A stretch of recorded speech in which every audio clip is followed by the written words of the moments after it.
Hi, everybody. I'm Scott, and thanks for joining me again today for another episode of the RockLove Magazine Podcast, where we celebrate the zine that ran between 1995 and 2001, the music of that post-Nirvana era. But as you all know by now, we celebrate music of all eras, music fans that we are. The name of the magazine coming from a 1979 Todd Rundgren and Utopia song, and everybody watching along knows that usually by now. My guest is somebody I've never spoken to that I'm very excited to speak to for a number of reasons. Keyboardist Lloyd Landesman. Hey, man, how you doing? Very good, Scott. How are you? Thanks for having me. Thank you so much for giving us some of your time. So I have a lot to talk to Lloyd about, and normally I go a little bit linear, but I'm going to jump around today because I have something I have to talk to Lloyd about that I have never, ever been able to talk to anybody about, and it has to do with one of my 10 favorite albums of all time. So Lloyd will start smiling when he knows where I'm going with this story. But there was a guy by the name of Patrick Leonard who was a big shot that wrote Like a Prayer for Madonna and produced it and blah, blah, blah, blah, blah. And at the end of that year, Mo Austin came to him and said, Patrick, you've made this company a shitload of money this year. What can we do for you? And like a fabulous musician would say, Lloyd, he said, I just want to make a record, man, and then have you guys promote it and produce it and everything. So he got together with fabulous producer Bill Bottrell and Guy Pratt, who's played with Nick Mason, Brian McLeod, and these guys went down to a singing competition at the Universal Amphitheater and found this young man. I see he's smiling. He knows where I'm going. No, you don't? Really. Okay. This young man by the name of Kevin Gilbert. And they brought Kevin Gilbert back with them and made what to me is one of the most perfect only one band albums of all time, which is called Toy Matinee. Right. But then Kevin wrote this great rock opera about the wonderful shittiness of the industry and everything called Shaming of the True. And you're the first person I've spoken to who knows anything about or worked with or been in the orbit of Kevin Gilbert, who then was also Sheryl Crow's boyfriend and part of the Tuesday Night Music Club and blah, blah, blah, blah. Well, I think it was 2016. I've been mentoring at the time, and it was well into the mentorship, this very young guitarist from Binghamton, New York. And when I met him, he was 14 and already had been active for like 7 years. And what happened, what transpired over the years was I put together a fusion band, and we were making a CD, and I thought this kid would be perfect for that CD. And we began a more professional relationship. And a few years later, he referred me as well as him to Nick DiVirgilio because there were people interested in putting on a musical, the Shaming of the True. And so basically what happened was, I think Brian Darcy James was a Broadway actor, and he was one of the people involved in trying to get this thing off the ground. I do believe Kevin's manager was involved. I did meet him. And that young man's name is Randy McStein, and Randy actually is playing with Steven Wilson. They're not out now, but for the last two, he played on the Porcupine Tree tour about 2 or 3 years ago, and then last year went out with Steven, and I think he's going out with Steven next year. I know they have an orchestral gig at Royal Albert Hall coming up in November. But in any case, Nick DiVirgilio, who worked with Kevin and also was in Spock's Beard, I believe, and might be in a band called Big Big Train, all progressive rock stuff, which is what I think Kevin was really trying to be involved in, that area of it. I mean, he kind of wrote like sort of progressive pop, which is kind of what the era of Todd that I like, Todd Rundgren, where rock love comes from. Nick also played on the last Genesis album after Phil Collins left. In any case, we put together this 4-piece band, very much in the style of in putting together a band nowadays where you do all your homework and then you show up at rehearsal and you're supposed to know everything, which is what I'm currently in the middle of now.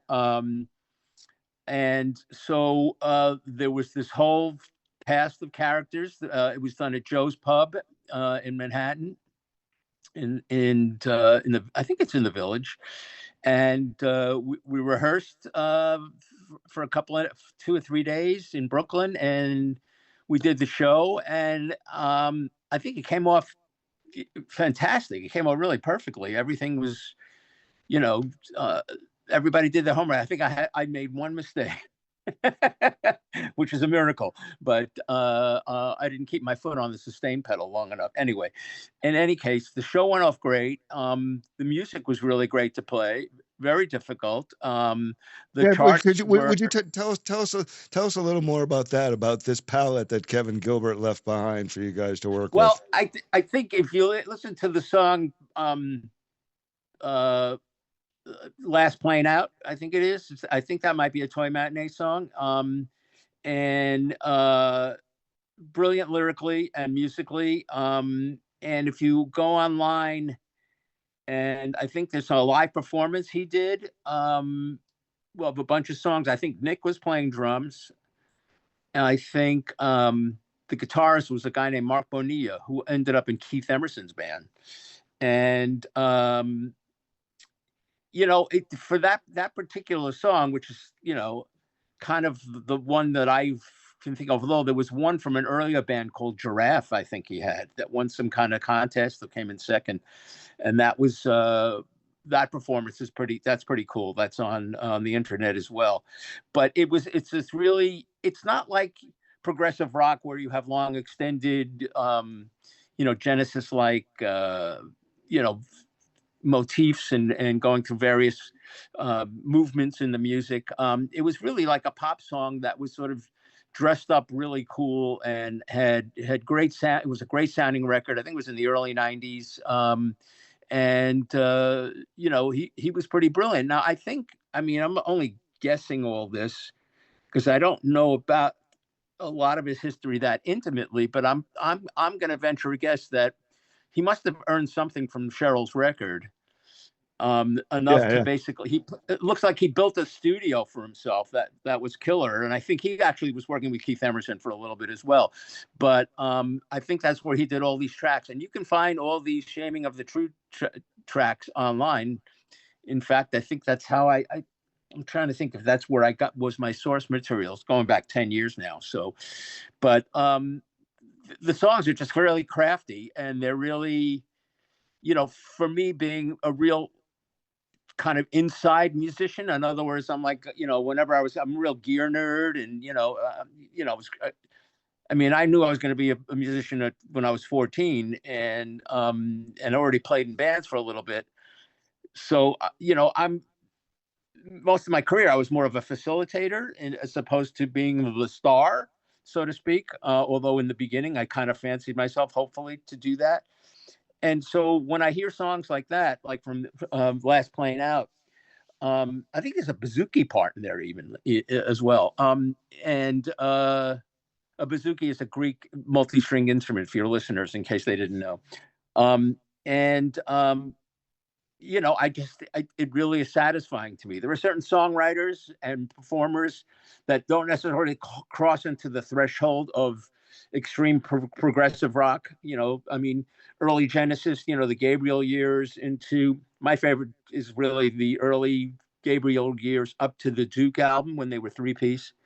I like them afterwards, but to me, I still listen to that music, and Emerson, Lake and Palmer, and yes.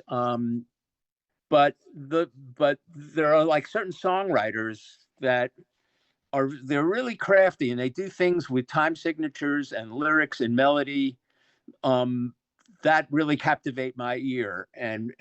But that's me. I'm like on the inside looking for some kind of endorphin hit somewhere, So getting back to the Kevin Gilbert thing, this music, it was a real challenge to play. It was a real challenge to program on my keyboard.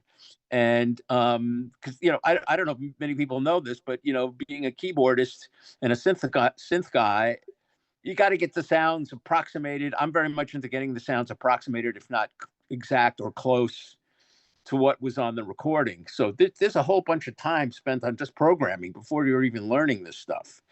So, and I use an instrument that, it aids in doing all that, because from section to section, the sounds might change. So there's a way to facilitate that in the instrument. But I was a real student of his for a good 2 or 3 months, and meeting Kevin Gilbert in terms of listening to his stuff, and on top of it all, he had a great voice. Beautiful voice. So yeah. So And a great, and a magnificent. Like I said, I listen to that record 4, 5, 6 times a year. I mean, it's just so perfectly produced, also. So, anyways, thank you for indulging me right off the bat on that. Sure. So, one of the other reasons I wanted to talk to Lloyd is because he is a member of our friend John Powhida's side project called Freak Parade. He's actually the 5th of the 5 members that I've gotten to speak to, and probably you guys are now the first full band I've ever spoke to individually. So, but tell me about how you hooked up with those guys. I understand you have a relationship with John Siegler going back, and then how did this all come about for you coming into it? And what did you think about it when you saw, like, as you know, along with yourself, these other seasoned pros and Powhida all bringing this Todd music? I've known nearly 50 years. I met John in the late 70s. I think he was playing with Hall & Oates, and I was providing synthesizer work for a songwriter who was Ralph Schuckett's wife. Ralph Schuckett was also in Utopia, and John's best friend. And that's where I met John. We met and we worked in the studio, and our paths crossed for years after that. Later on in the 80s, in the mid 80s, I kind of fell into a career, of writing music for TV commercials and jingles and sports themes, and doing that kind of composing, and so that's where I ended up going. But I've always loved kind of the challenge of multitasking, and this music definitely does that, between having the vocals and playing all the keyboard parts and getting all the sounds. But the way I was asked to do this actually was 4 years ago. Kasim Sulton, who's Todd's bass player, had some dates to make up. He had his own version of Utopia that he had a tour booked, but the pandemic kind of cut into that, and he had to do these 7 makeup dates in 2022.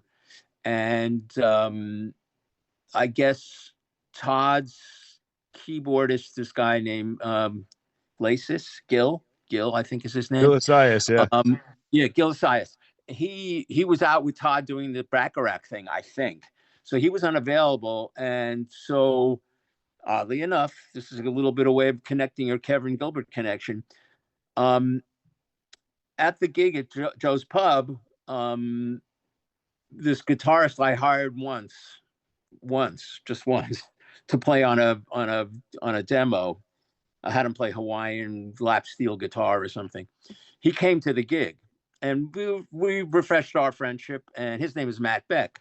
Now, Matt basically is he plays with Matchbox 20, and he's also Rob Thomas's music director. Plus, he's gigging all the time. This guy, he's got chairs and Broadway shows, and he's anyway. He referred me. He was going to play with Kasim, and since Kasim didn't have a backup, he referred me to Kasim. So there was a little odd sort of circuitous connection that happened there, which often happens with musicians. I mean, I think I must have met about 1,000 or 2, and worked with about 1,000 or 2,000 people who I'm still, I'm sure it's condensed into the amount of close friendships, but when I see them, it's like, we pick right up. And so I did that gig and those 7 dates. And I think as a result of that experience, there was sort of a connection to Todd and Utopia. And there's this guy by the name of Doug Ford, and Doug does these events for the Todd fans, and he came up. He wanted to do this thing last year, in the middle of Todd's tour, So when Todd was doing the Burt Bacharach tour, I think it was last year, and what he would do is you would time the event around Todd's appearance in a certain city, and so he got a venue and he wanted to put together this band to play Utopia covers, and Todd covers mainly. I guess it was more, and all these fans would come, and it'd be like a little Todd Con, for lack of a better term. And so I was asked to do it. Now I don't really, my live playing career kind of dwindled rapidly once I started being in the studio all the time, which was okay with me. I'm not a great fan of traveling, but now I'm not really doing much at all. I'm kind of just kicking back. I'm in my older age, quote unquote, and so I felt it'd be great. I thought I'd know some of the songs. Oddly enough, I really didn't know any of them because Todd has such a vast, prolific catalog. And so it was a real learning curve, and I spent months working on this thing, as I am in 2 or 3 weeks. And so that's how he called me. He emailed me and got in touch with me, and I signed on, and John was doing it, and I met Kevin, and Bruce is Todd's current touring guitar player, and I met John Powhida. One day I'll get that right. And so we rehearsed last year. We did a whole bunch of things, and then we actually did 3 gigs last year. So it wasn't a one and done kind of thing. And so this year it's in the same venue it was last year. It's in Akron, Ohio, and it was a lot of fun when we did it, and it turned out really good. I mean, for me, being as perfectionist oriented as I am, it's just so hard to get it all right in one, on the first one. It's like, you come up to bat and you hit a home run in your first major league appearance. Which is where Siegler and Elman, I was trapped on an elevator with them, much like Chris Farley episode. I was all dressed up in my Todd gear, and I'm on an elevator with these guys. They were going to the Akron Civic or whatever. And I think Forensic definitely saw the Hermits play. Maybe Elman saw, so they knew what I did. But it took another maybe 5 years, 4 years, 4 or 5 years. Doug booked another show at the Lizard Lounge in Cambridge, and Jesse Gress played with us. We did a great set with Jesse, which was a thrill. Greg Hawk sat in on that. And at the end of the Jesse Gress night, Jesse was getting his sandwich in the green room, to eat after the show. He's like, "That was fun. Let's do that again." And I thought, that's never going to happen again. I've used up all my luck here. But within 6 months, Doug called me and said, "How would you like to play with the original Utopia in Little Rock, Arkansas?" And I was like, "Yeah, I'd like to do that," So that was us. The first time that we got together was in a rehearsal space in New York where Todd had practiced with those guys for the Moogie shows. So as a fan, I'm like, wow, this is where they practice. I'm here. Jesse was on that show. Michelle Rundgren was on that show in Little Rock.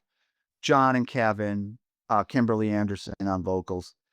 Ralph Shuckett, who is no longer with us, was on that show. So I'm over the moon. This is 2015 that this happens.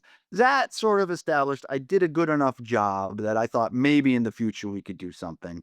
And sure enough, Kevin Elman ended up contacting me around the time of COVID. I put a Boston band together. We played at Daryl's house. We did one show. It's called Kevin Elman's Back to the Bars, which was kind of a storyteller thing. A lot of the community came out to that. Then Doug had this other brainchild. Let's do a new band with you and Bruce and John and Kevin. We got to find a keyboard player. So, and here we are. This will be our 4th gig coming up August 22nd, because we played last year in Akron, we played in Cambridge, and we played in Woodstock where Todd joined us. So, give me a break, man. I can't even believe my luck here. and tell me more about that. So Bruce talks about Todd's music. He says that Todd has these limitations that quote unquote equal the Todd Rundgren toolkit that everybody kind of has to learn, but yet out of that springs everything. So they're really not limitations in their own way. But just tell me more about learning that music and working with Bruce and the guys, and Todd's stuff is a little more complicated than other people's. Well, in some cases it is. First of all, there's a wide variety of genres in his music, and while you might think, I think what it is that there are various categories of musicians, and there are songwriters who aren't necessarily knowledgeable about the technicalities of music, but they sort of have this natural gift, and part of that natural gift is being unabashed about just trying anything. While a more technically oriented and learned musician might say, "Oh, you can't do that," and so, but I'm noticing now, the second time around, that there are certain patterns that he consistently uses, chord patterns, albeit the melodies on top and the lyrics are all different. So that's really what makes up the songs. You got to remember, it's the melody. It's not people don't go humming chords. So it's so looking at it as a compositional, and that's I find where his prolific nature is and how brilliant he is. Bruce was amazing in that I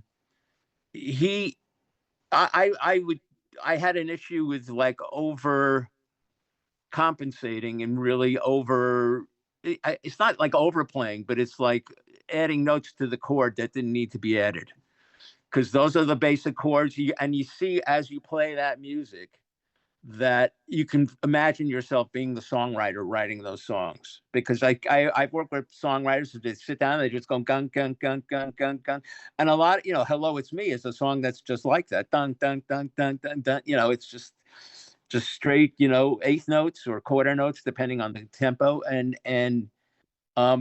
that's what Todd is. It's basic, but it's sophisticated. I don't know how to explain it. It's like it's very sophisticated in its concepts and lyrically as well. But he uses those combinations of chords and variations of them in many different ways, and I think that's what keeps it interesting, that you don't get locked into the same. It's not like the same song every time. And even the song Rock Love from that, I think it's on the Road to Utopia album. I'm not sure. Adventures in Utopia. Yep. Yeah. That is a perfect example of a more electronic version of those chord changes. Dun, dun, dun, dun, dun, dun. He has he plays these chords that are always like what a friend of mine and I used to call 5 on 5. In other words, you take the root note, and you would go up to the fifth of that root note in the scale, but you'd play the chord of the root fifth. So it would give you this sort of very broad sound. And oddly enough, being a real prog head, Keith Emerson did that all the time. So there's so many, connecting things, and for me to appreciate sonically and harmonically, because that's my core taste, that developed over the years. Let me ask you a question. So do you discover the same things with these other musicians that you're finding out with Todd, that they each have their own language, or some do and some are more educated? Or yeah, absolutely. Zappa certainly has a very specific language, and so does Tony Iommi. The difference is that, like with Zappa, he figured out pretty early on how to absorb stuff from the other musicians in his band and like regurgitate it. Whereas Todd was doing it all sort of internally, like he was making it all himself and creating this bubble around him that was populated by all things that he did himself, which was amazing, which is why the prog Utopia stuff, the early Utopia stuff, is so wild, because now he's got all these musicians around him that are all incredibly skilled musicians, and yet he's still found a way to make it sound like Todd Rundgren music. You know, that's an incredible achievement, to take all those keyboard players playing all at the same time, and it still sounds like your song. But no, Bruce has been a great help, and he's been, sending vocal charts and, picking those things out. And for somebody like me who doesn't do this that often, he takes away some of that pressure in terms of, figuring out this stuff, because the mixes are pretty dense on the records. So trying to pull out the parts could be difficult, because I'm also doing the job at times of 2 or maybe 3 keyboard players. Right. So that's where that potential to overplay comes in, right? Because of how the density. Right. It's not overplaying in terms of noodling. It's over harmonizing, we'll call it, for lack of a better term. Okay. It's like adding notes in a chord that aren't really there. It's just a basic chord, And what makes it interesting is what the root note is in the left hand. Anyway, I'm getting technical. Okay. But tell me something about. Let me ask you a little something about your bandmates in this band. So you've been friends with John Siegler for 50 years. A lot of people consider him to be one of the best bass players that there are. In fact, when I posted that I was doing an interview with him recently, Phil Thornalley replied to my post that he is one of the GOATs. So tell me about John Siegler as a bass player. When I was producing records in the mid 80s, just a handful of records, I did something for Clarence Clemens, and John was the bass player and Anton Fig was the drummer. He just locks it right in, and he gets a great sound on the instrument. He's been using that same Fender bass forever. That's his axe.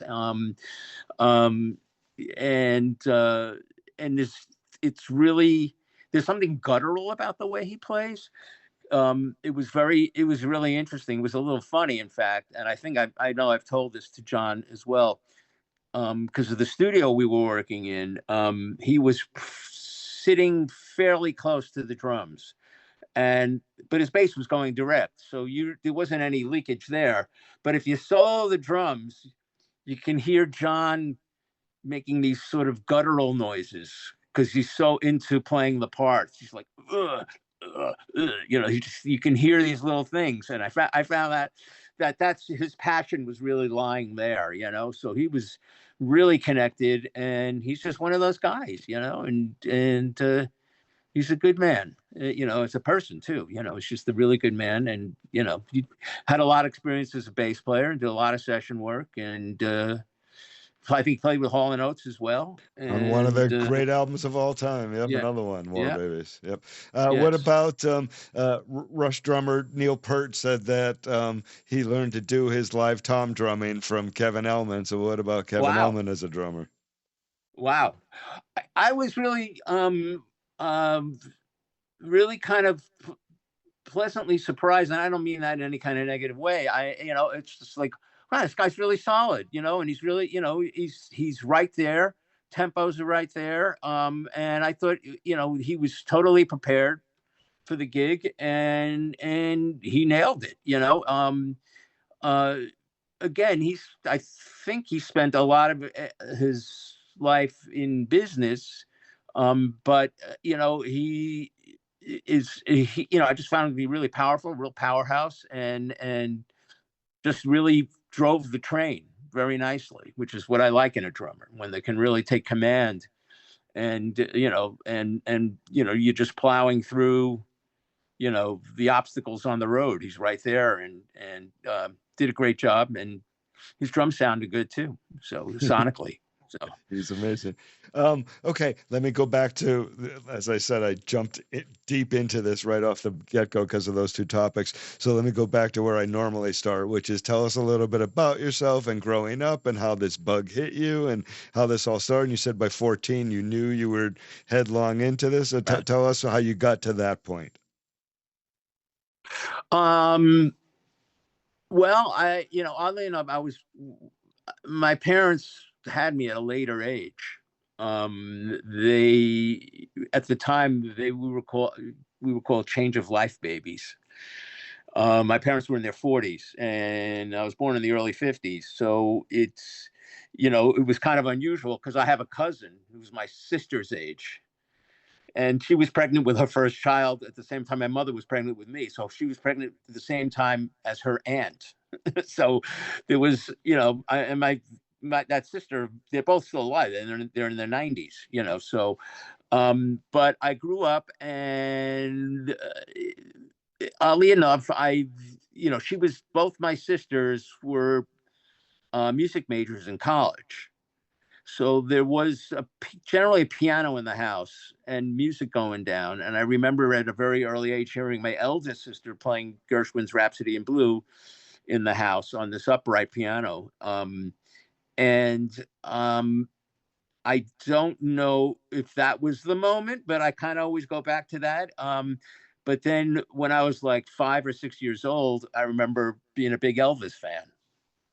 And even at 6 years old, and this is just me, I don't know, but when Elvis got drafted, I felt the cool part of his career was over, because, it was like, you can't, you're a rebel. You can't go in the army. And I was 6, so then I was just sort of floating around, and, and I played saxophone in elementary school, and, I was really good at it. And I was, my teacher put me as a soloist in front of the whole class. And, but, the turning point for me was February 9th, 1964, as it was for many of my colleagues.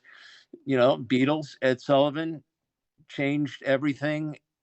And, everything just changed. Changed. Tell me more about that. What was the circumstances that you saw it? Was it with your family? What's the flash that goes off?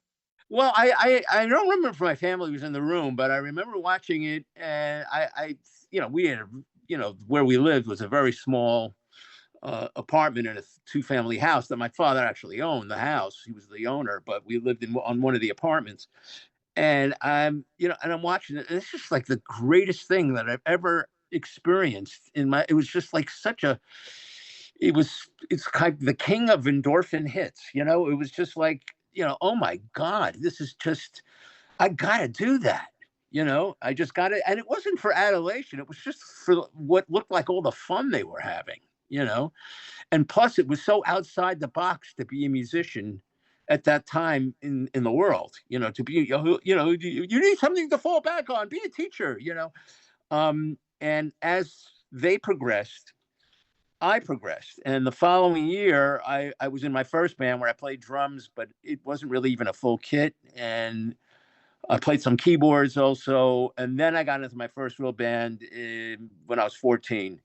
And I'm doing this, and as I progressed, my rig, progressed. I started off with this little portable organ and went to a little bit bigger portable organ. Then I got the biggest portable organ you could get. And then finally, after begging my parents, they got me a big Hammond C3 with a Leslie. So I was like, this was like, that's the organ, that's it. And I played in all these bands, and I graduated high school in 69. And in the summer of 69, we didn't really have a full band yet. We had a singer who was kind of in it, and we did some demos, and this manager heard it and decided he wanted to manage us. And he got us a record deal. And this is like out of high school. And that man's name is Shelley Finkel. And Shelley Finkel and Jim Koplik ended up being concert promoters. They did Watkins Glen.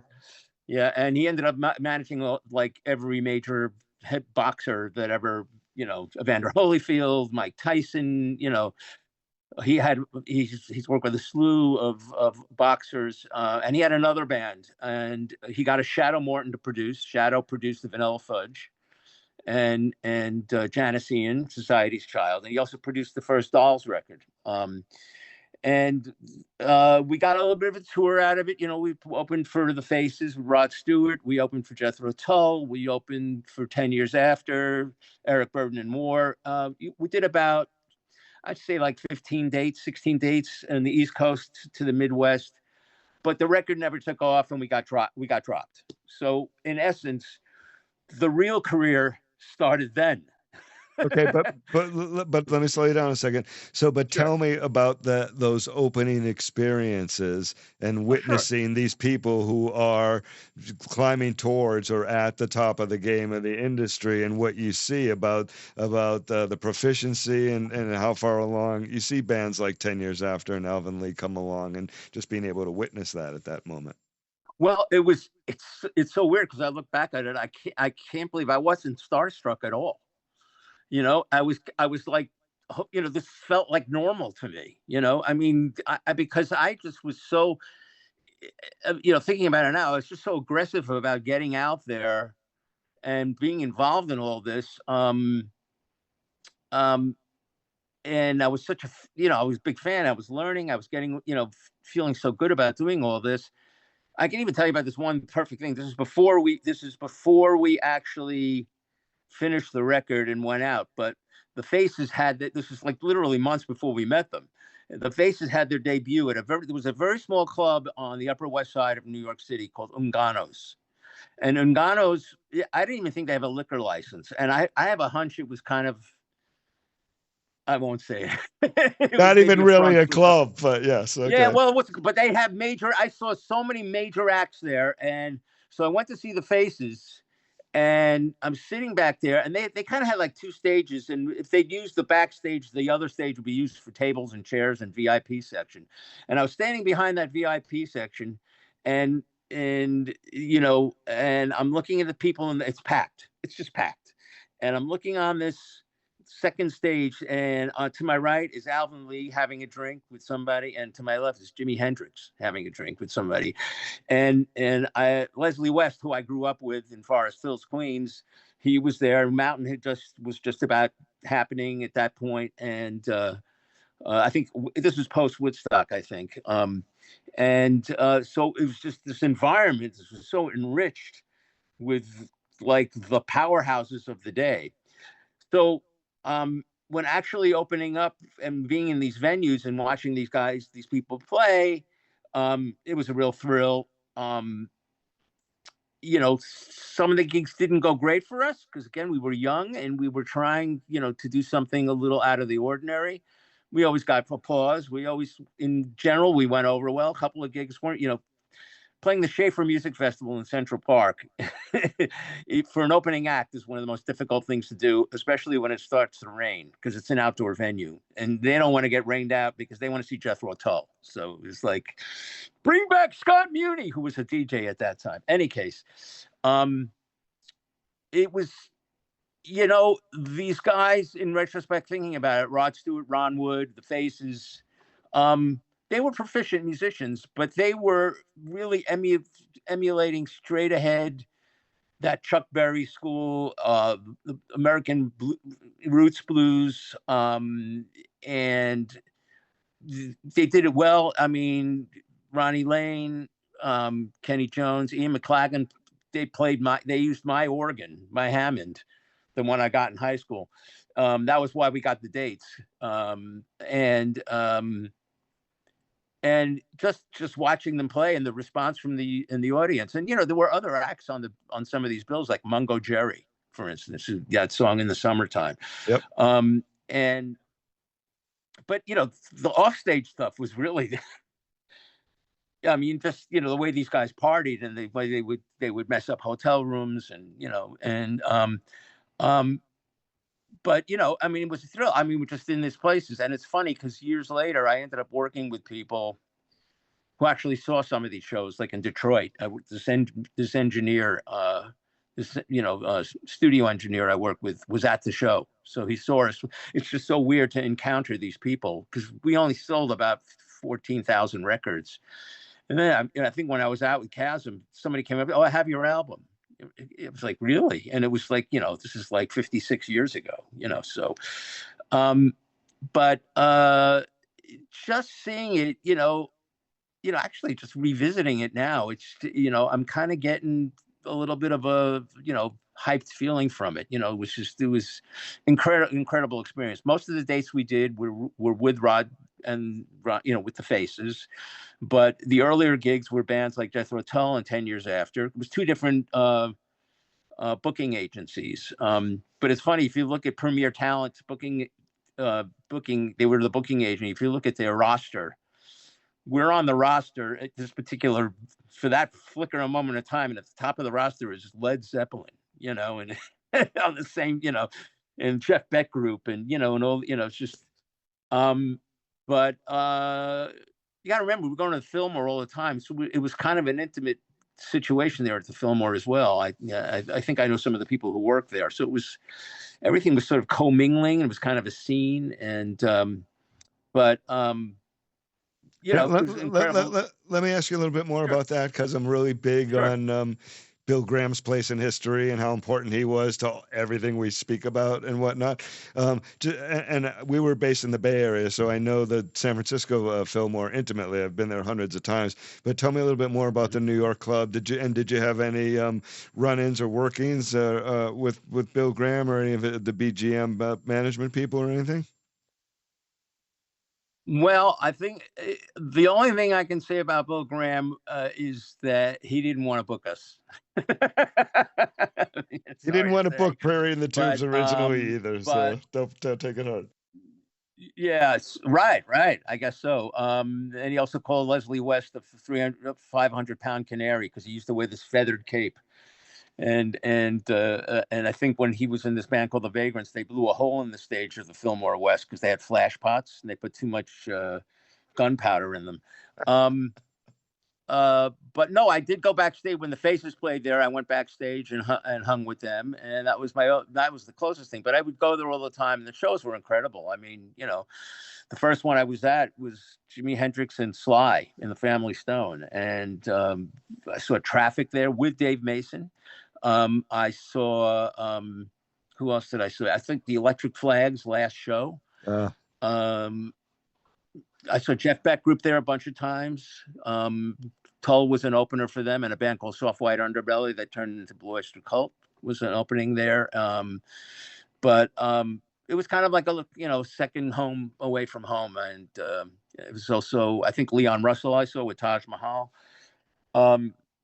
And I had a friend who ran the lead spot all the way in the back. What was really fascinating is if you go up there, you can watch the drummer hit the snare drum and you'll hear it a second later. That's how far up the spotlight was. So, but it was just such a great vibe. But you can remember, I was a kid, I was like 16, 17, 18, 19. And it was a whole, these are all new experiences, and they're great memories to build on, and I've even throughout my advertising career, I worked with a lot of, celebrity people and did commercials with them because I did a lot of beer work. So I would do a lot of radio spots with they would make deals with artists to do. They would never say who they were, but they make deal with artists, and so they wouldn't have to cross that boundary of being sellouts, so they could do the commercial, make X amount of dollars. They'll come in and sing for 2 hours and they go home. And the stuff would air and they get residuals and stuff like that. So but it prepared me in a sense that earlier days to not really be that starstruck, because they're really just, a lot of these people are they're like you and me, they just happen to, play music and do it in front of crowds. Tell me about your friend Leslie West, one of the great underappreciated guitarists of all time, and also quite a personality, which I want to hear about. Some of my favorite moments on the Howard Stern show were his multiple visits. So tell us about Leslie.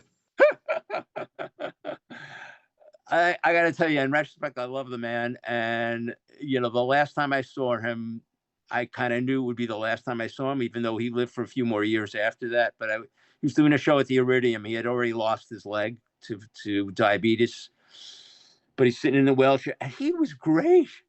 I was really surprised. His voice was slamming, hitting the notes. Guitar playing was great. And it was just great to see him. But there was, in high school, this is all, went to Forest Hills High School, and I was in the same grade as some of the Ramones. And Leslie and Larry were in this band called the Vagrants, and they were kind of like the biggest thing out of the area. and they were around before Simon and Garfunkel was. Simon and Garfunkel were also from the same, ilk, although they were even older. And what happened was we hooked up with this other kind of manager when we were like 15 and we had a band, and he got us on this opening up for the Vagrants at Kutsher's Country Club in the Borscht Belt of New York. The Vagrants were doing a show there. And so we went up and did our little psychedelic, 15-year-old kids playing, and the Vagrants were the headliners. And they were just like, oh, this was like an amazing show. And it was just like, they had like, stacks of amps and, lighting and fog machine. And, they're doing all these really drawn out long versions of pop songs, like the way the Vanilla Fudge would do Keep Me Hanging On. It was that sort of overdone thing. And, but after that, I found myself once, because my guitar player kind of looked like him in this band I had. The band was called Haystack. My band was called Haystacks Balboa, and his Leslie's road manager gave him the name, because it was kind of like, what are you, Haystacks Calhoun or something like that? But he came up with Balboa. Anyway, I found myself in this apartment, and at the time, Leslie, I think the Vagrants had broken up. They didn't have it. Nobody had any money. And he was staying in this apartment in Forest Hills, and we went up to see him in this apartment. There was like nothing in this apartment except a bed, carpeting, and like a hi-fi set system.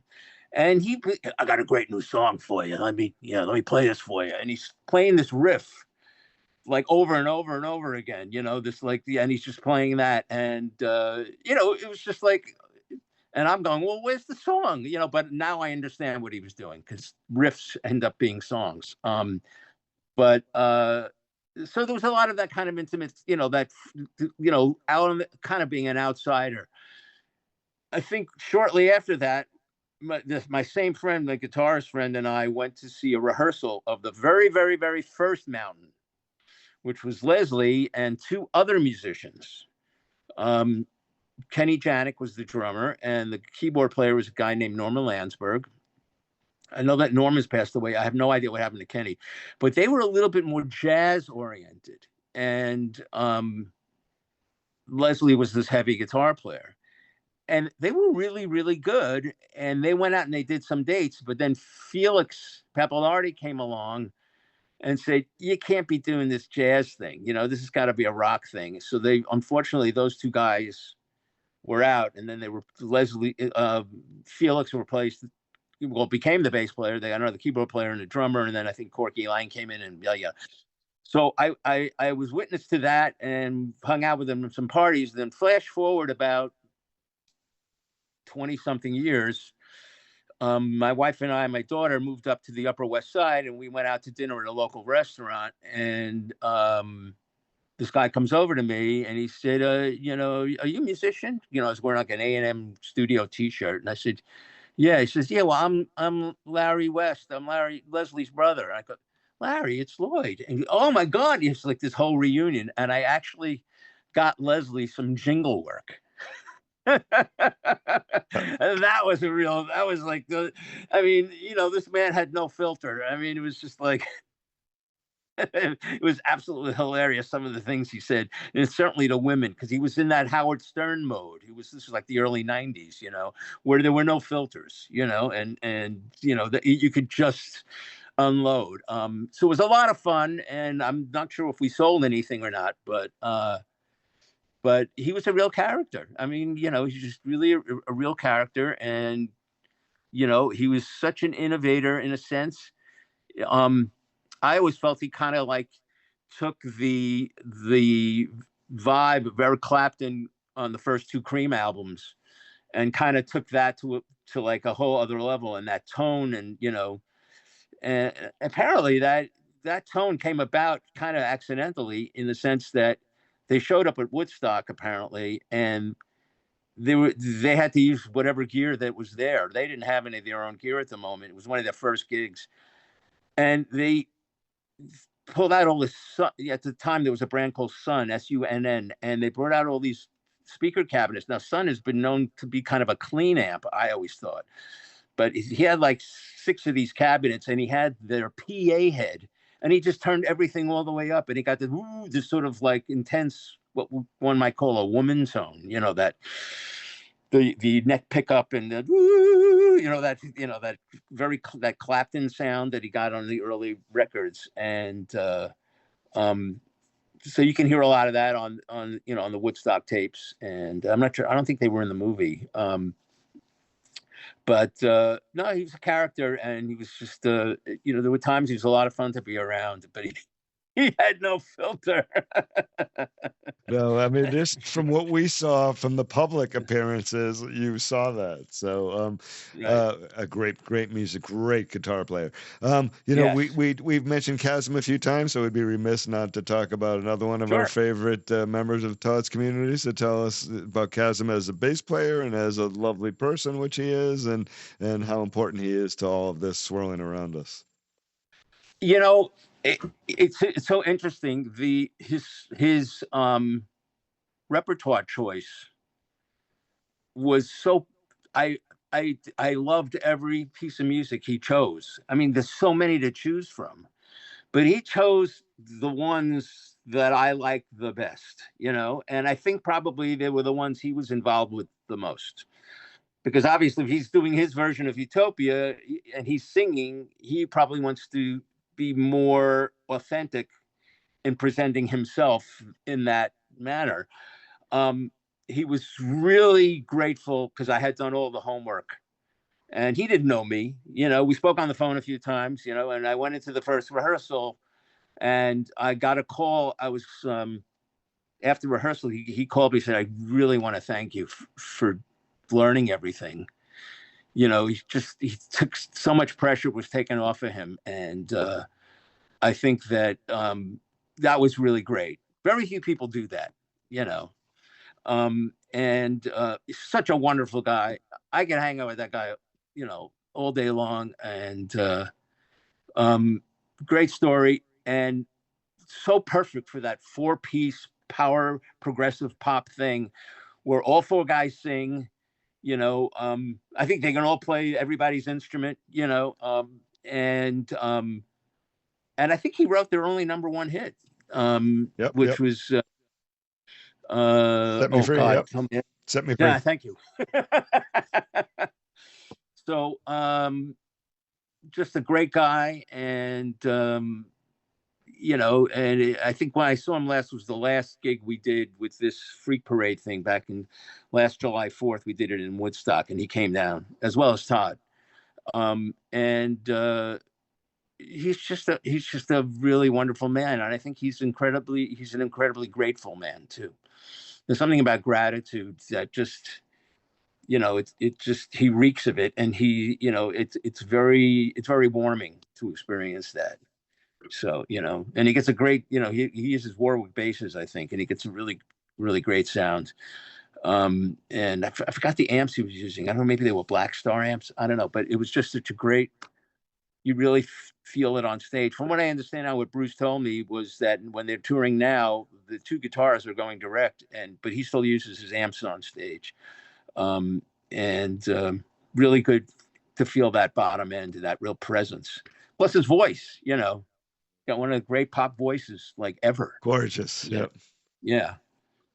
Okay, so what were you doing, and what was your thought process when you said that I want to transition, or did it happen by accident, into the advertising and jingle and marketing side of things?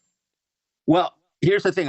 I went after that first album. I had a taste of what it was like, and I really wanted to get back to that. That to me was, to this day, was probably one of the most supreme experiences. So in the late 70s, I did an album with a band down at Criteria Studios in Florida, and it was on Criteria's label. Another great experience, but another failed project. And then, I came back, and, all through this, paying your dues, playing with cover bands and wedding bands and, matching shirt bands, bar bands. In 1980, 81, I hooked up with the guitarist from Foghat, Rod Price, and he wanted to start a band. And I basically co-wrote all this material with him, and the band went on to do the demos. We actually did demos at Bearsville. And I was really excited about this project. I really thought this was going to get me back at least to a point where I could have a shot at something. And I think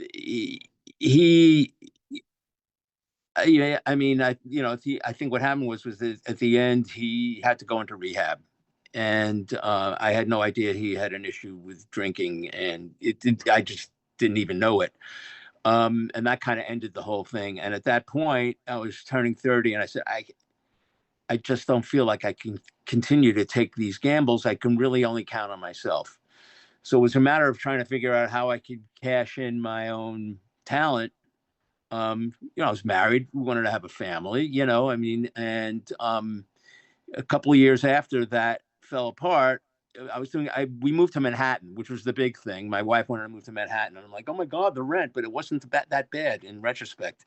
Believe me, now with that same apartment is like 5 times what anyway. And there was something about having an area code of New York City that was seemingly helpful. And I was getting called to do a lot of session dates, and I worked with a lot of great players as a synthesizer player. And I ran into an old friend of mine at a club, and he was a producer at one of these advertising music companies, like a jingle house. And he said, listen, we're starting a record division. Would you want to come up and do some arranging? I have this person I want to do some songs with. And I came up and doing some arranging there. And, they had their own studio in-house there. And we did a bunch of these songs. And the owners of the company liked what they heard. I didn't even meet them. I was working with this friend of mine. So they started to throw me little shots of, of doing spot work. And the first one was really like scary, because I had to write for like a horn section, and I had to write out all the notes, and that wasn't something I did very often. And I'm calling friends and saying, can a baritone sax hit a low B flat, that kind of stuff. So I was doing that. It proved to be successful, and then another one here, another one there, and then I wrote this one jingle for Nestle chocolate that apparently was this real game changer. It was like writing a hit song, but in the advertising world. And then everything took off after that. And all right, whoa. Slow down on that. Okay, I want to hear more about that, because that was a big deal, actually. That Sweet Dreams commercial. That you know it. All right. Oh, I know didn't even all know about it. So, well, I mean, we grew up. I mean, you could, the ads back then you couldn't avoid, right? Because we all watched the same 3 networks and a couple of UHF stations. But tell me how that came about. Were they trying to get anybody else to do it before you guys? Like, what was the genesis of this Nestle's ad? And then I want to talk about Faith No More also. Okay, sure. That spot originally was written around the Eurythmics song of their Sweet Dreams. Even the lyric of Sweet Dreams, you can't resist any chocolate made of this, there was a little bit of a rip there, and they couldn't get the song. In those days, artists would not do that. It was that's when you were a sellout if you did that, but you could also sell records back then too. So. Right. You had another alternate source of income. And so nobody could think of anything. They were stuck. And at the time, I was listening to this English songwriter named Nick Kershaw. And also bands like Ultravox had the song called Vienna. And I was just, as most of this stuff, especially the successful stuff, happened, it would just come to me while I was walking down the street, which is the best way to write. You just write it in your head, and this way you don't have to sit at a computer or a drum machine or just at a piano and like, oh, what should I do next? It's there, and then you just go make it. You don't have to worry about losing it by the time you get to the next building. Right. I was just like, it's in my head. And I just sang the lyrics and it fit perfect. And I went home and put some synth cores underneath and I played it they got the guy. And then we played over the phone for the creative and he goes, that's it, and you should sing it, meaning me. So I ended up singing it, you get, that's a lead vocal Screen Actors Guild contract. So it proved to be somewhat lucrative at that point. And so then at that point, I was in, there's no getting out. I was in and, and I chose to stay in and I did it for 33 years. So, but that thing ran for 5 years. What's different about the business side of that world compared to the business side of just the record industry? I think basically what it is, it's a short-term version of it. In other words, records are 3 to 5 minutes long. Jingles are 30 and 60 seconds long. Records, you take a lot of time to prepare, to write and produce and record and release and tour. But potentially the profits could be in the millions and millions and millions of dollars. Advertising music, you get the assignment on a Monday. It's due Wednesday. If they pick it, you'll go into the studio the following week, either redo it or take your demo and fly it up and just enhance it and mix it, get other musicians on it.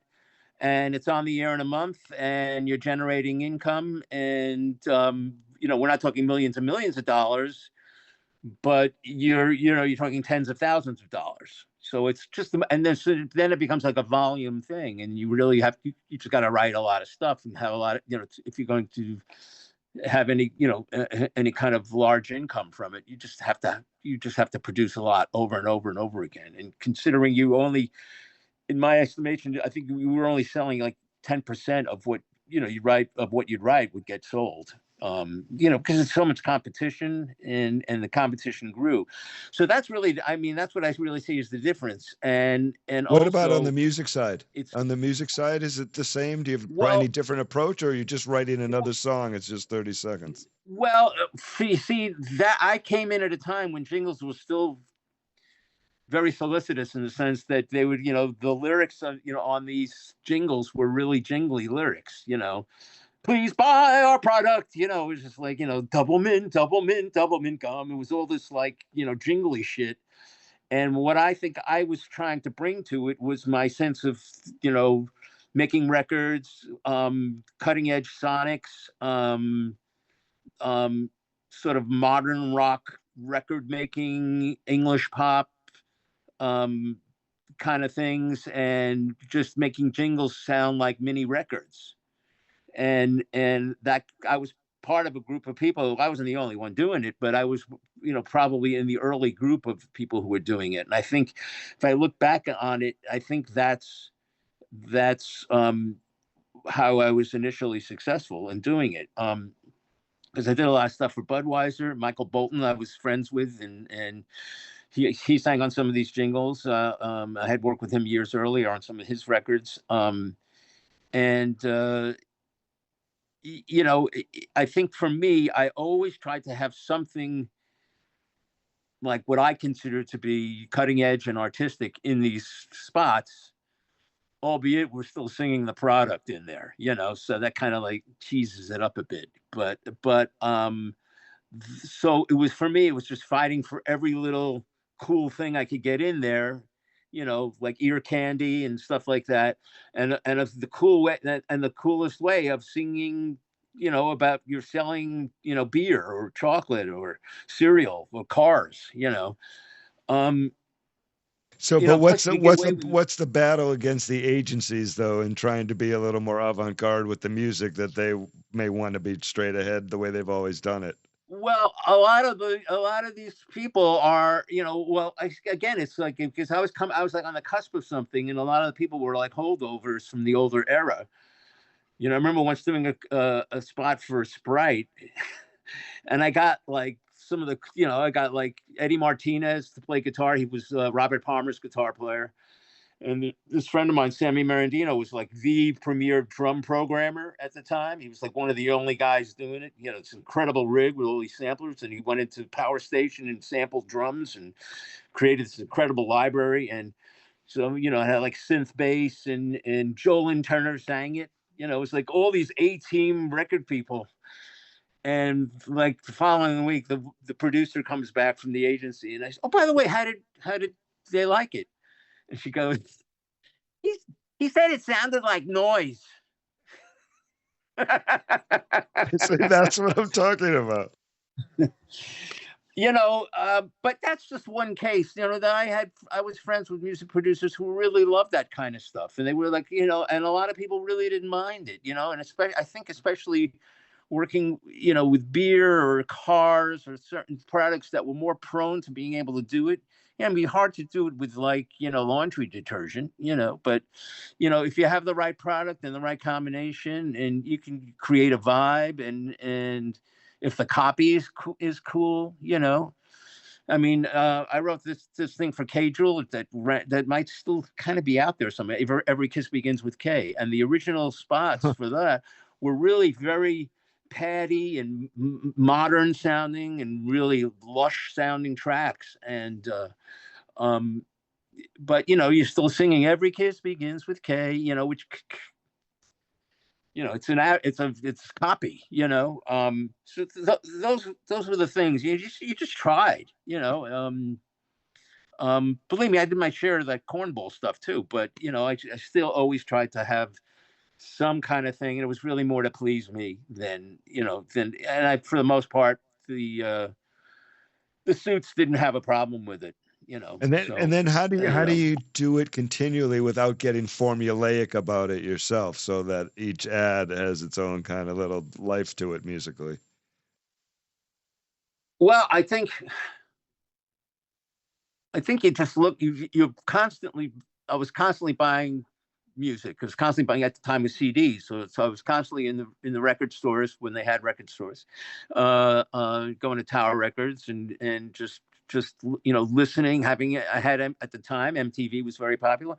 I would have that on all the time in the background, just especially when I worked at home, but just really scouring the media for some new sound or some new groove, or just, you know, just something that, that might work with something, you know. And that worked a lot. And also the jobs were you know, the assignments were somewhat varied. So, you know, certain copy would fall in a different way, or they would have no lyrics and we write our own lyrics. And then we'd get like just basic songs, you know.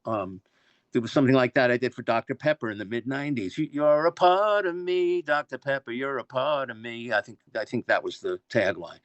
So that's how I think, you know, I think that's, you just have to be vigilant and just listening for anything that's just, you know, going to catch your ear, and just, oh, you know, never thought of that groove. That's a pretty cool groove. You know, you'd hear, you know, Love in an Elevator by Aerosmith. You know, it had do, oh, that might be an interesting thing at some point to use in something, you know, just the groove. And then, you know, you change the colors up to fit your taste. And so, yeah, that's pretty much what it was. But it was, you know, it was a big full-time job. And it was, you know, I remember I was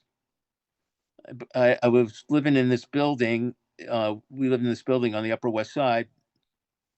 And upstairs from me was this guy by the name of Fred Marr. And Fred was a record producer. He produced Information Society, that band, that synth pop band from the 80s. But he was also the drummer, maybe drum programmer, and part of Scritti Politti, which had an incredible record with so many great songs on it. And he lived upstairs. I remember I said he was sitting in a car with, I think it was this artist named Lloyd Cole. It was like another Lloyd, or, you know, there's very few of those. But I walked by and I said, Fred, how you doing? What's going on? Blah, blah, blah. All right, well, have a great day. And I kept going. And then Fred told me later that Lloyd Cole, I said, who was that? And Fred, or somebody told me this. And Fred said, some big ad guy, which I thought was hilarious, you know. but if I'm correct in remembering that. But in any case, when it was great, and then then it started to not be great. Yeah, so tell me about going back to Nestle's and the Sweet Dreams song. So Faith No More is a hardcore rock band with a singer by the name of Mike Patton. I think he's like one of the few people in music who has a 5-octave voice range. And so they start singing this song in their concerts all the time. Do you know anything about that and what happened with that and how and why? Yes, I do. And plus, it must have been a buzz to see that happening. Well, it was, but they weren't playing any of they were just singing the melody. They weren't playing any of the chords, unfortunately, So I kind of missed that, even if, whatever instrument it was. But I thought it was interesting. I thought it was kind of, it was kind of funny in a way. And I had no contact with them. I've never spoken to them to this day. I was flattered, but at the same time, that it could have been a goof too, But no, but either way, Lloyd, it speaks to the power of all that. Yeah. Speaks to the power of marketing and everything right there. And when you talk about creating things that will stick in our head, like, look, here's this rock band. Right. No, I totally look. It's now if you watch at all, and you see any advertising, you see there are a lot of these commercials where you have these sort of musical branding notes, or whether it's just like somebody's like a couple of notes, and that's the sound of some pharmaceutical. Or you hear a little vocal tag, or somebody will go Downey or something like that.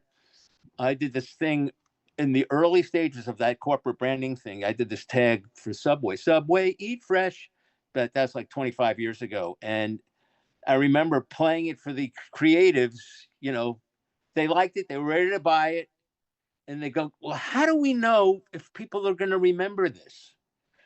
And I said, just play it on the air. They'll remember it. Just if you play it on the air, it'll be remembered. And it was the weirdest thing because it came full circle. I was walking in my studio like a year or two after that, and some guy in a Subway outfit who was working at the Subway handed me like a leaflet that they were selling sandwiches for $3 or whatever, and he sang my tag back to me. That's I gotta be kidding me. So yeah, there's a lot of power in repetition, and they're just thinking about a lot of pop songs and how powerful they are, or there's something unique about them. And it's oddly enough, I was doing a little doom scrolling yesterday, and I came across this song that's all over the internet, and I think it's an AI generated song. It's called the Puerto Rico song. I don't know if you've heard it.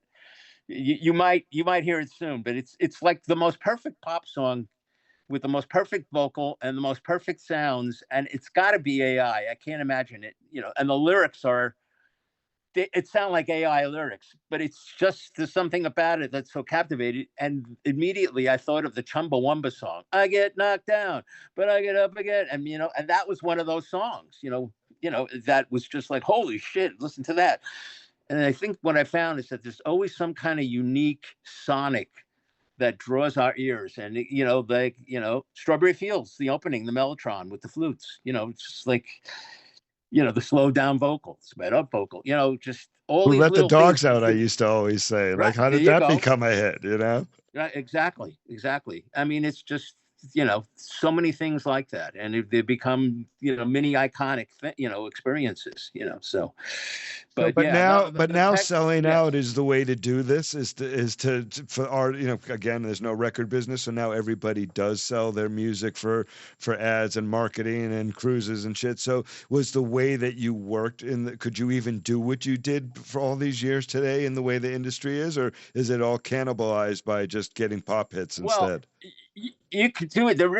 I think if you listen to the pharmaceutical commercial, there are a handful of commercials that are still out there, but I think the one thing about it now is that all your earning potential it's not in union residuals, which is where the bulk of the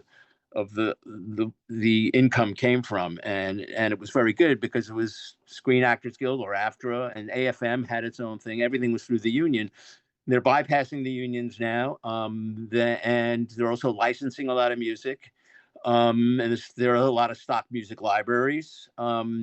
So if you do get anything on the air, you'll now the performance royalty corporations like BMI and ASCAP you can make some money there, but I don't know that I would have done it if I couldn't have made that kind of money. If I mean, I'm sure you can make an okay living doing that, but it's really hard. I mean, it's just really, really, really hard. And I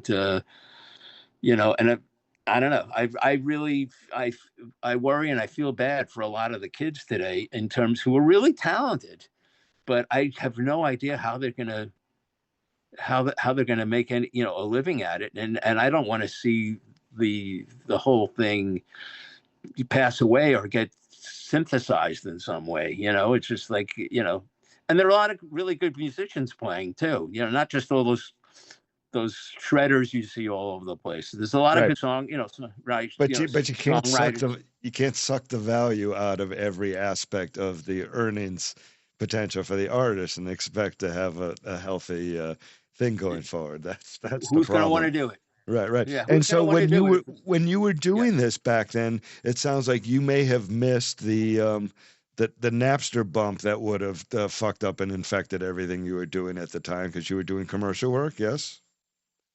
What bump you talking about? Napster and piracy and file sharing. You didn't have to deal with that cannibalizing your business or anything. Yeah. That at that point, that was early 2000s. No, I actually happened to be in a kind of a renaissance period at that time for my career between 1999 and 2005. So I was not affected by that at all. But after 2005, for me personally, just the way everything was going, it became a real grind. That's for the last bunch of years there. It became really just pumping out a lot of stuff and having not the greatest return. But no, Napster didn't really do much for me, but it obviously it kind of took down the whole music business, But, you'll notice now there are people who have been very successful, singers or artists or performers and even actors, and they go on to make their fortunes, in technology or, in makeup.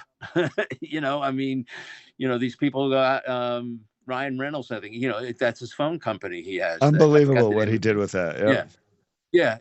And there's also like Rihanna, I don't think she's a billionaire from the music business, although it helped, and film helped. But I think that there are other investments they get into. It's like,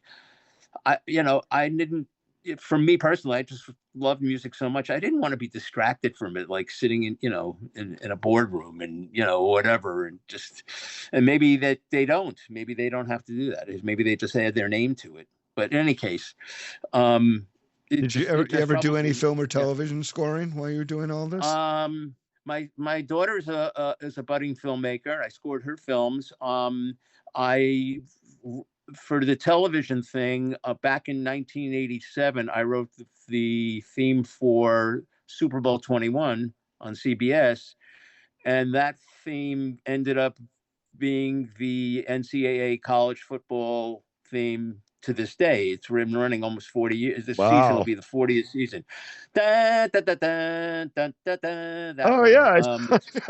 Yeah. That was my homage to Keith Emerson, that thing. And that's been running since January of 87. It was on Super Bowl 21. And I thought it was just going to be gone after that, But they put it for NCAA college football, which then became the SEC theme for 22 years. But then they just made a deal with the Big Ten. It was a big uproar because the SEC thought it was their theme, but it was CBS's theme. So they're still using it for the Big Ten. So that came out of nowhere. And it's like, I can't believe it's still running. I don't know. Maybe that's something I leave to my daughter. That is, hey, no, but that's quite. I mean, that's a lot of. Think of how many plays You know how many times Well, the thing is played. well, you got to remember it's played a lot, but it's only played for 4 months a year. So it's not Right, like right, it's, but still. it's not like the news, like John Williams doing the NBC theme, dun, dun, dun, dun, dun, dun, dun, dun, that runs for every day for the last, I don't know, who knows how long it's been going. So but it's still, look, I'm not complaining. It's a decent amount of money. It's not like you're going out and buying a Lamborghini or anything, but no, it's the fact that it's still that I have anything running like that is just because I haven't really I kind of pulled out of it about 8 years ago, not 7 or 8 years ago. It's just like I think I've had enough, and so I am a senior citizen. Are you still making records or doing anything solo? I put out a solo album. It's called The 11th Hour. I put that out in 2020. It includes my own extended version of the CBS Sports theme, plus 7 or 8 other songs. It features several high-end drummers. I'm always a fan of great drumming, and Simon Phillips is one of the drummers on there who was with The Who and Toto. Nice. Marco Miniman, who's a real progressive rock drummer who's played with UK. He has his own band called the Aristocrats, I think named after the famous joke. And I have Nick DiVirgilio playing on 4 or 5 of them, and that kid Randy plays and sings on it, and a close friend of mine named Paul Briscoe plays bass, and I did the keyboards and some of the vocals. Randy does some of the vocals, and I think on one song I play guitar also. But yeah, I've had that out for 6 years. It's on all the streaming platforms. Lloyd Landesman, The 11th Hour. So, and I have a few more things in the can I've been working at gradually. So it's I'm just trying to go to the gym. What can I tell you? Hey, man, that's what you got to do. You got to use it or lose it, as they say. So, yeah. No. Lloyd Landesman is a keyboardist and musician and writer and producer and a member of our community band Freak Parade. And I can't thank you enough for your time and for letting us have some great stories from all these years you've spent doing this. Scott, it's been a lot of fun, and I'm really flattered that you asked me to do this, and good luck to you. Thanks, man. And everybody check out Freak Parade when they play in Akron and whatever other gigs they do going forward. I'm Scott. This is the RockLove Magazine Podcast. Everybody have a great day. We'll do this again when we get together next time. See you soon.